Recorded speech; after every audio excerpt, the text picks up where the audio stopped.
Hello दोस्तों, सभी को राधे राधे, सभी को जय श्री कृष्णा। प्यारे दोस्तों, कैसे हो आप? मुझे उम्मीद है आप सभी बहुत अच्छे होंगे, जोरों शोरों के साथ में अपनी तैयारियां भी कर रहे होंगे। देखिए दोस्तों, हम क्लास 12th की जो बायोलॉजी है उसका चैप्टर नंबर 4 बहुत ही इंपॉर्टेंट चैप्टर है, जिसका नाम है principle of inheritance and variation. इसमें एक बहुत इंपॉर्टेंट टॉपिक आता है इनहेरिटेंस ऑफ टू जीन। इसके बारे में आज हम पढ़ेंगे। दोस्तों, इनहेरिटेंस ऑफ टू जीन का मतलब क्या होता है? जैसे आप समझना कि जैसे पेरेंट्स हैं, पेरेंट्स का मतलब वही माता पिता, पेरेंट्स है बच्चों, जैसे ये पेरेंट्स हैं और पेरेंट्स के बच्चे पैदा हो रहे हैं, ठीक है, तो ये प्रोजेनी है। क्या है ये? प्रोजेनी है बच्चों। अब पेरेंट्स के जो प्रोजेनी, पेरेंट्स से जो प्रोजेनी पैदा हो रही है, तो यहाँ पर आप देख सकते हैं जैसे अपन में, अब मैंने बोला कि आपको 2 कैरेक्टर ट्रांसफर हो रहे हैं। कितने? 2 कैरेक्टर्स ट्रांसफर हो रहे हैं पेरेंट्स के इस बच्चों के अंदर, प्रोजेनी के अंदर। तो बच्चों एक बात हमेशा ध्यान रखना, एक कैरेक्टर को एक जीन लेकर जाता है और 2 कैरेक्टर को कितने जीन लेके जाएंगे? 2 जीन। कितने जीन लेके जाएंगे? 2 जीन लेकर जाएंगे। तो यहाँ पर इनहेरिटेंस ऑफ 2 जीन का मतलब क्या होता है? इसको हेरिडिटी ऑफ 2 जीन भी कह सकते हैं दोस्तों। क्या बोल सकते हैं इसको हेरिडिटी ऑफ 2 जीन के नाम से भी इसको जाना जाता है। तो यहाँ पर आप देख सकते हैं, the inheritance of 2 gene is explained through Mendel dihybrid cross. तो दोस्तों, ऐसा क्रॉस जिसमें 2 कैरेक्टर की हेरिडिटी या 2 कैरेक्टर की इनहेरिटेंस, या ऐसे भी बोल सकते हैं इजी लैंग्वेज के अंदर कि 2 कैरेक्टर के ट्रांसफर होने को जिस क्रॉस में स्टडी किया जाता है उसे डाइहाइब्रिड क्रॉस कहते हैं। तो डाइहाइब्रिड क्रॉस के अंदर हेरिडिटी ऑफ 2 जीन को कंसीडर किया जाता है, या हेरिडिटी ऑफ 2 कैरेक्टर को कंसीडर किया जाता है। तो Mendel studied the inheritance of 2 traits at a time. Mendel ने क्या किया भैया? मेंडल ने एक ही क्रॉस के अंदर एक साथ 2 कैरेक्टर या 2 ट्रेट्स की हेरिडिटी या उसकी ट्रांसफर होने को कंसीडर किया। जैसे कि इसने कौन कौन से कैरेक्टर ले लिए? सीड के शेप ले लिए। क्या ले लिए? सीड का शेप ले लिया और सीड का कलर ले लिया, ठीक है ना। जैसे कि प्लांट्स में इसने 2 तरह के शेप ले लिए सीड के अंदर, जैसे गोल seed, round seed, wrinkled seed मतलब झुर्रीदार सीड। और कलर कौन कौन सा लिया इसने सीड का? जैसे पीला सीड और हरा seed, yellow and green seed. He crossed pure breeding homozygous plant with yellow round seed, ठीक है, with those having green wrinkled seed. तो इसने क्या करा? इसने क्या क्रॉस करवाया? इसने इनहेरिटेंस ऑफ 2 जीन को एक्सप्लेन करने के लिए, समझाने के लिए 2 प्लांट ले लिए। कौन कौन से प्लांट ले लिए? एक पी प्लांट तो ऐसा ले लिया जिसके जो पी सीड थे, मटर के जो दाने थे, वो पीले थे, येलो थे और राउंड थे, गोल थे। और दूसरा पी सीड ऐसा ले लिया कि जिसके मटर के दाने कैसे थे? हरे थे, ग्रीन थे और झुर्रीदार, रिंकल्ड थे, ठीक है। ये वाली बात आपको ध्यान रखनी है। और दोस्तों एक बात और ध्यान रखना कि ये दोनों प्लांट होमोजाइगस थे। क्या थे? दोनों प्लांट होमोजाइगस थे। तो यहाँ पर इनहेरिटेंस ऑफ 2 जीन की बेसिस पर अपन मेंडल का थर्ड लॉ भी समझ सकते हैं। जैसे इसका तीसरा नियम क्या है? इसका थर्ड लॉ है लॉ ऑफ इंडिपेंडेंट असॉर्टमेंट। क्या है दोस्तों? Law of independent assortment. This law is based on result of Mendel dihybrid cross. तो सबसे पहली लाइन तो भैया आप फिट कर लेना दिमाग के अंदर कि law of independent assortment Mendel के डाई हाइब्रिड क्रॉस पर बेस्ड था, ठीक है। अब इस लॉ के अंदर याद क्या करना? देखिए ये लॉ है ना, बच्चों को हार्ड लगता है, लेकिन मैं आपको मेन बात बताऊंगा, सिर्फ वही आपको अपने दिमाग में फिट कर लेनी है और आपको याद भी हो जाएगी। और तो और मैं आपको एक तरीका बताता हूँ, एक बार लिख के जरूर याद कर लेना तो और अच्छे से समझ में आ जाएगा आपको। तो यहाँ पर आप देखिए, अकॉर्डिंग टू दिस लॉ।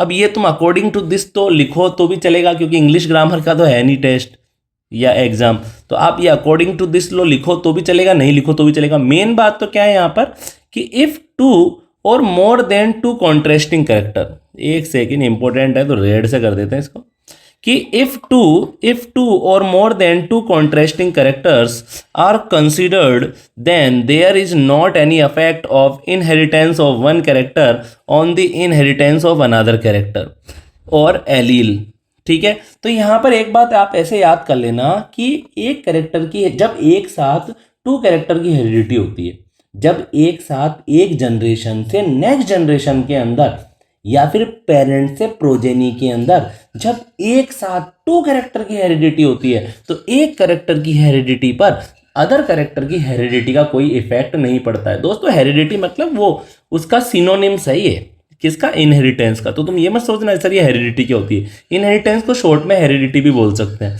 ठीक है ना दोस्तों। तो क्या बताया गया है कि if 2 or more than 2 contrasting characters are considered, then there is not any effect of inheritance of one character on the inheritance of another character, कि एक कैरेक्टर की इनहेरिटेंस पर अनदर कैरेक्टर की इनहेरिटेंस का कोई इफेक्ट नहीं पड़ता है, कोई असर नहीं होता है। मतलब कि अपन ये कह सकते हैं कि जीन और जो जीन के जो एलील है, अलग अलग कैरेक्टर के जो जीन है और मतलब डिफरेंट टाइप के कैरेक्टर के जो डिफरेंट जीन और जो डिफरेंट एलील है, वो एक दूसरे पर कोई असर नहीं डालते, ठीक है ना, एक दूसरे को डिस्टर्ब नहीं करते हैं, मिक्स नहीं होते, ब्लेंड नहीं होते कभी भी, ठीक है।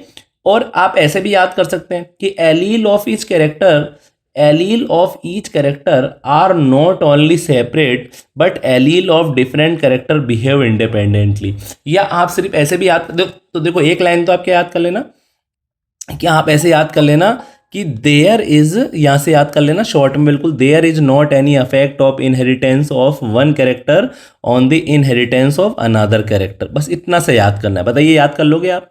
और दूसरी आप चीज क्या याद कर लेना, एक थोड़ा सा ये वाली बात याद कर लेना कि alleles of different characters behave independently और दे असॉल्ट इंडिपेंडेंटली। मतलब असॉर्टमेंट का मतलब क्या है, ट्रांसफर होना, कि इंडिपेंडेंटली, कि कैरेक्टर और कैरेक्टर के जीन और एलील कभी भी एक दूसरे पे इफेक्ट नहीं डालते और इंडिपेंडेंटली ट्रांसफर होते हैं, तो इसी को बोलते हैं law of independent assortment. Therefore it is called as law of independent assortment.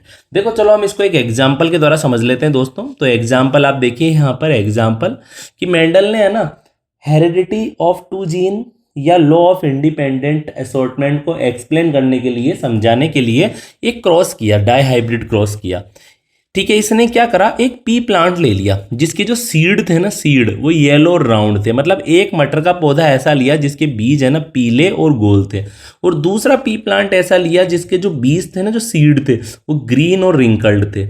Yellow को तो कैपिटल वाई से डिनोट कर रहे हैं और राउंड को कैपिटल आर से, और दोस्तों ग्रीन को स्मॉल वाई से और रिंकल्ड को स्मॉल आर से डिनोट किया जा रहा है। ये दोनों ही होमोजाइगस है, दोनों ही क्या है, होमोजाइगस प्लांट है।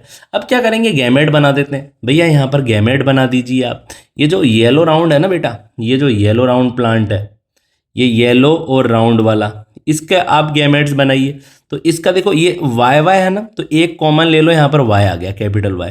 ये कैपिटल आर है ना दोस्तों, कैपिटल आर है, इसमें से एक आर ले लो। समझ में आ गई बात आपको। तो ये गैमेट बन गया भाई इसका, ठीक है। इसी तरह से इसका गैमेट क्या बनेगा, तो एक तो स्मॉल वाई ले लेना, एक स्मॉल आर ले लेना। तो देखो ये स्मॉल वाई आ गया, ये स्मॉल आर आ गया, तो ये इसका गैमेट बन गया, ठीक है। अब एक बात हमेशा ध्यान रखना, वाई हमेशा पहले लेना, आर हमेशा बाद में लेना।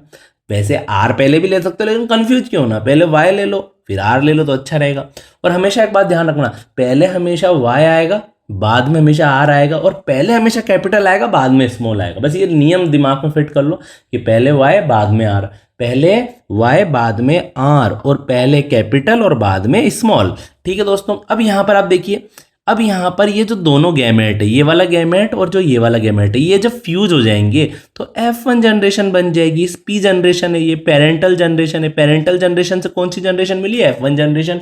अब ये जो ये F1 जनरेशन का जो जीनोटाइप, ये लिखना कैसे है, तो मैंने क्या बोला कि पहले Y आएगा फिर आर आएगा, और पहले हमेशा कैपिटल ही आएगा। तो पहले वाई आ गया, ये आ गया लो पहले वाई, और वो भी कैपिटल वाला, फिर स्मॉल वाई आ गया, फिर कैपिटल आर आ गया, फिर स्मॉल आर आ गया दोस्तों। तो इजी है ना कि पहले वाई आएगा फिर आर आएगा, और पहले कैपिटल लेटर ही आएगा। तो पहले वाई आया, वो भी कैपिटल वाला, फिर स्मॉल वाई आया, फिर कैपिटल आर, फिर स्मॉल आर आया। तो समझ में आ गया आपको, ठीक है। तो ये क्या हो गया दोस्तों, ये हेट्रोजाइगस हो गया, क्योंकि यहाँ पर both allele of colour different है। यहाँ पर बोथ एलील ऑफ कलर क्या है दोस्तों, डिफरेंट है यहाँ पर, ठीक है ना। यहाँ पे जो बोथ एलील है वो क्या हो गया, डिफरेंट है,